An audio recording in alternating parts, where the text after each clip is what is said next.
महाभारत युद्ध के लिए किस्सों किताबों में भले ही पांडवों से अन्याय और द्रौपदी के अपमान को लिखा और बताया गया है, लेकिन इस भयंकर नरसंहार के मूल में एक ऐसा व्यक्ति था जिसका चित्रांकन हमेशा से एक असहाय राजा के तौर पर होता है।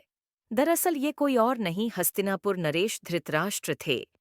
एक जन्मांध की क्रूरता की करतूतें ऐसी रहीं जिसने न सिर्फ राज्य का सर्वनाश कराया बल्कि अपने कुल को भी पूरी तरह मिटा कर छोड़ा।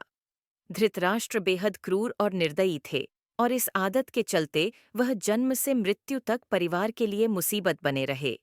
कहा जाता है कि पूर्व जन्म के पापों के चलते ही धृतराष्ट्र जन्मांध पैदा हुए। पूर्व जन्म में भी धृतराष्ट्र बेहद निर्दयी राजा थे। एक बार वे सैनिकों के साथ राज्य भ्रमण पर गए तो उनकी नजर तालाब में बच्चों के साथ अठखेलियां करते हंस के परिवार पर पड़ी। मगर अपनी क्रूर मनोदशा के चलते उन्होंने सैनिकों से हंस की आंख निकलवा ली। दर्द से बिलखते हंस की असहनीय दर्द से मौत हो गई। बच्चे भी मृत्यु को प्राप्त हो गए। मरते हुए हंस ने उन्हें श्राप दिया कि तुम्हारी भी यही दुर्दशा होगी। इसके असर से धृतराष्ट्र अगले जन्म में अंधे पैदा हुए और सभी संतानें भी इसी तरह मृत्यु को प्राप्त हुईं।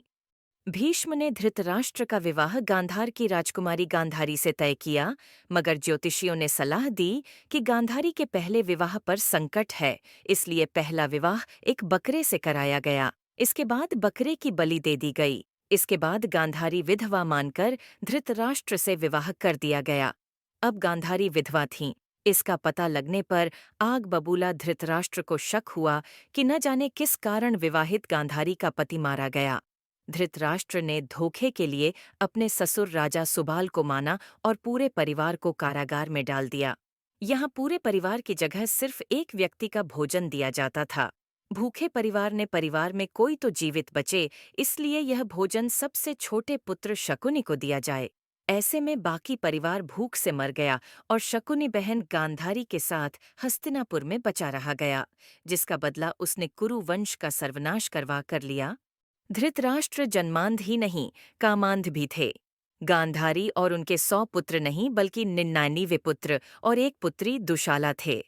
इस दौरान गांधारी गर्भवती थीं, तो धृतराष्ट्र ने राजमहल की दासी से अनाचार किया, जिससे युयुत्सु का जन्म हुआ। इस तरह कौरव 100 पूरे हुए। आहत दासी ने धृतराष्ट्र को दावाग्नि में भस्म होने का श्राप दिया, इस कारण उनकी मौत जंगल में जलने से हुई।